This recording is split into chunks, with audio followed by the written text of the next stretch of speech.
Hello guys, ये anime explanation video Zom 100 bucket list of the dead की है। हम जुजुत्सु काइसेन सीजन 2 के साथ साथ इसकी भी एक्सप्लेनेशन वीडियो डालते रहेंगे एवरी वीक। जैसे जैसे इसका एपिसोड आता रहेगा तो आप दो वीडियोस हमारे एंजॉय कर सकते हो हफ्ते में 2 बार।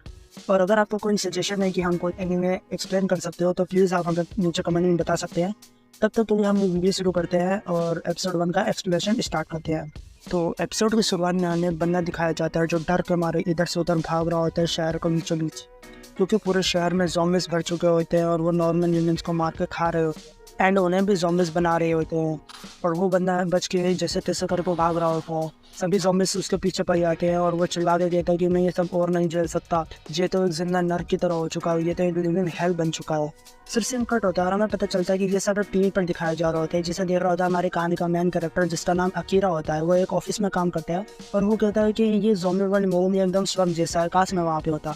वो घड़ी की तरफ देखता है, घड़ी में 4 बजने वाले होते हैं। वो बोलता है कि मुझे सो जाना चाहिए, मुझे कल सुबह काम पे भी जाना है। बट वो काम पे जाना नहीं चाहता है। वो बोलता है कि मैं काम पे जाना नहीं चाहता हूँ। तो सीन चेंज होता है और हमें 3 साल पुराना सीन दिखाया जाता है जहाँ पे अकीरा कंपनी में पहले दिन अपना इंट्रोडक्शन दे रहा होता है। उसका सीईओ सबको अकीरा से इंट्रोड्यूस करवाता है एंड कहता है कि ये यहाँ पे नया है और ये प्रोडक्शन डिपार्टमेंट संभालने वाला है, तो प्लीज़ इसके साथ अच्छा बिहेव करना।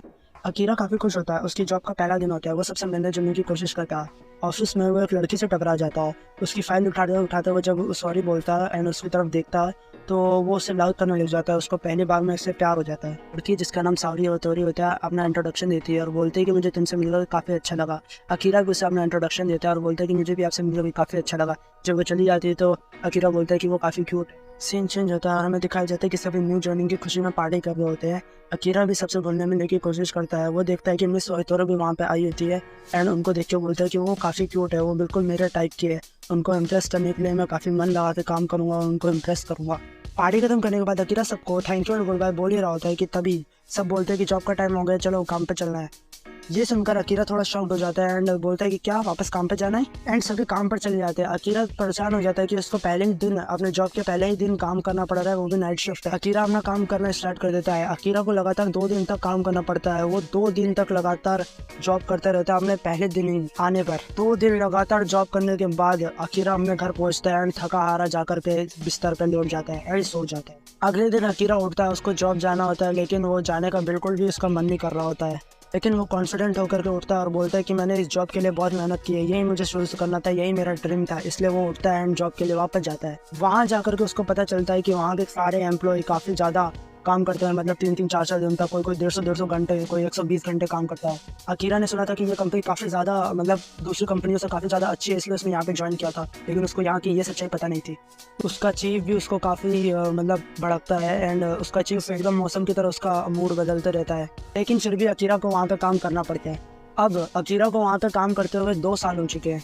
हमें 2 साल बाद का सीन दिखाया जाता है जहाँ अकीरा अपना काम कर रहा होता है एंड उसका चीफ उसके ऊपर चिल्ला रहा होता है और उसको बोल रहा था कि उसको दूसरे भी एम्प्लॉयज़ का काम करना पड़ेगा क्योंकि बाकी के एम्प्लॉय जॉब छोड़ करके जा रहे होते हैं। अकीरा मन ही मन बोलता है कि यहाँ पे मेरे को काम नहीं करना है, पर पता नहीं मैं यहाँ पे काम क्यों कर रहा हूँ। एंड जब वो काम कर रहा होता है तब पीछे से उसके सावरी आ जाती है। सावरी को देख करके वो मन ही मन बोलता है कि एक यही है जिसकी वजह से मेरा दिमाग अभी तक थोड़ा ठीक है, मैं पागल नहीं हुआ हूँ। ये सब वो सोच ही रहा होता है कि पीछे से कंपनी का सीईओ आ जाता है एंड सावरी को अपने कैबिन में बुलाता है।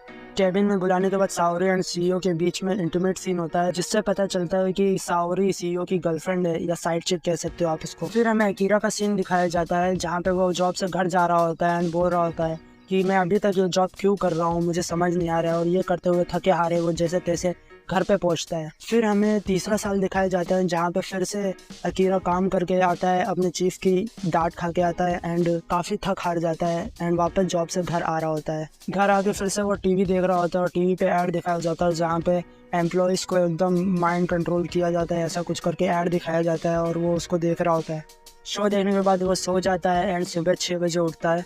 उठने के बाद फिर से वो अपना डेली रूटीन फॉलो करता है एंड जॉब के लिए घर से निकलता ही है। उसको अपने दरवाजे पर एक लेटर दिखाई देता है। उसको खोल के देखता है तो उसके बाइसाइकिल का जो स्पेस होता है, पार्किंग स्पेस, उसका पे करना वो भूल जाता है। उसी का उसको नोटिस आया होता है। तो फिर वो जाता है एंड अपने लैंडलॉर्ड को पे करने के लिए वहाँ पे जाता है, तो आवाज़ नहीं देता है। वो बार बार बोलता है एक्सक्यूज़ मी, लेकिन कोई वहाँ पे सुनता नहीं है। वो लेट हो रहा होता है, इसलिए वो जल्दी से अंदर जाने का ट्राई करता है एंड वहाँ पे जाकर के देखता है कि उसका लैंडलॉर्ड एक ज़ॉम्बी बन चुका है और वो एक इंसान को मार के खा रहा होता है। अकीरा थोड़ा कंफ्यूज होता है और फिर एकदम शॉक्ड हो जाता है। एंड जब ज़ॉम्बी उसके ऊपर अटैक करता है तो वो उससे बच करके फिर भागने लगता है। धीरे धीरे करके उसके ऊपर काफ़ी सारे ज़ॉम्बीज उसके पीछे पड़ जाते हैं। सारे ज़ॉम्बीज उसके पीछे भाग रहे होते हैं। वो ज़ॉम्बी से बच के भाग तो रहा होता है, लेकिन वो यही सोच रहा होता है कि उसको जॉब पर जाना है, वो काम के लिए कहीं लेट ना हो जाए। लेकिन सडन वो रियलाइज़ करता है कि क्या अगर उसके पीछे इतने सारे ज़ॉम्बीज भाग रहे हैं, मतलब इसका मतलब है कि उसको जॉब पे जाना नहीं पड़ेगा, उसको आज जॉब पे नहीं जाना पड़ेगा।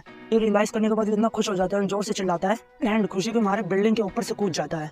फिर हमें एक सीन दिखाया जाता है जहाँ एक साइड जाली के अकीरा होता है एंड वो राहत की सांस लेकर के काफ़ी की चीज़ें सोचता है। एंड एक तरफ दिखाया जाता है जहाँ पे ज़ॉम्बी उसको खाने के लिए डेस्परेट हो रहे होते हैं। वो टेरेस की छत पर लेट करके सोचता है कि वो काफ़ी खुश है और उसको काफ़ी दिनों बाद ऑफ मिला है, उसको छुट्टी मिली है। उसको बहुत कुछ चीज़ें करनी थी जो वो जॉब की वजह से नहीं कर पा रहा होता है। एंड वो सोचता है कि आज के दिन में क्या क्या करूँगा। जैसे कि वो सोचता है कि वो अपना लाइसेंस बनवाएगा बाइक का, या फिर वो जाकर के स्काई डाइविंग करेगा, या बहुत कुछ वो करना चाहता था वो करेगा। वो बोलता है कि मेरे पास काफ़ी सारी चीज़ें करने के लिए और मैं वो सब कुछ कर सकता हूँ। एंड तभी वो रियलाइज़ करता है मिस सावरी के बारे में कि काश मिस सावरी भी सही हो, वो उनको कुछ हुआ ना हो। फिर वो ऑटोरी का एड्रेस निकालता है एंड ऑटोरी के घर के लिए निकल जाता है अपनी साइकिल से, एकदम शहर के बीचों बीच, ज़ॉम्बी से भरे हुए शहर के बीचों बीच। एंड उसके घर पहुँचता है। वो ज़ॉम्बीज़ से बचते बचाते सावरी के अपार्टमेंट पहुंचता है। वहाँ पे भी काफ़ी सारे ज़ॉम्बीज़ होते हैं। उससे बचते हुए उसके रूम तक जाता है एंड सावरी के अपार्टमेंट के पास खड़े होकर के वो बोलता है कि मैं काफ़ी ज़्यादा नर्वस हूँ, और वो सावरी के घर का बेल बजाता है। सावरी के घर का गेट खुला होता है तो अकीरा चेक करने के लिए अंदर जाता है। वो देखता है कि वहाँ पे उसके सीईओ का भी शूज़ रखा हुआ होता है। अकीरा अपने सीईओ को देखता है जो ज़ॉम्बी बन चुका है। उनको देख करके वो उनको बोलता है कि मैं आपके कंपनी में यहाँ पे काफ़ी काम कर लिया, लेकिन अब मैं रिज़ाइन दे रहा हूँ। एंड ये बोल करके जब ज़ॉम्बी उनको अटैक करता है तो वो अपने हाई स्कूल वाले डेज में जिस तरीके से रग्बी खेलता था उसी तरीके से उनको पुश करते हुए खिड़की से बाहर फेंक देता है। लेकिन जब वो सावरी को देखता है तो देखता है कि वो भी ज़ॉम्बी बन चुकी है एंड वो काफ़ी इमोशनल हो जाता है और वहाँ से उसको goodbye, last goodbye कह करके चला जाता है। जब वापस आने के बाद अकीरा बोलता है कि अब मुझे आगे क्या करना चाहिए, मेरे पास काफ़ी सारी चीज़ें करने को, लेकिन वो कभी भी ज़ॉम्बी बन सकता है या मर सकता है। इसलिए वो फटाफट से एक स्केच पेन और कॉपी सुपरमार्केट से लेता है एंड उसके ऊपर हेडिंग देता है कि वो 100 चीज़ें करना चाहते हैं जो वो ज़ॉम्बी बनने या मरने से पहले करना चाहेगा। एंड उसके बाद यहाँ पे एपिसोड खत्म हो जाता है। तो यहाँ पे हमारा एपिसोड खत्म हो जाता है। अभी तक हमें ये नहीं पता कि ये सारे ज़ॉम्बी आए कहाँ से, ये सब कैसे हुआ एंड आगे क्या होने वाला है। अगर आप जानना चाहते हैं कि आगे क्या होने वाला है तो हमारे चैनल को सब्सक्राइब कर दीजिए और नीचे कमेंट भी कर सकते हैं। मिलते हैं आपसे नेक्स्ट एपिसोड में, तब तक के लिए गुड बाय।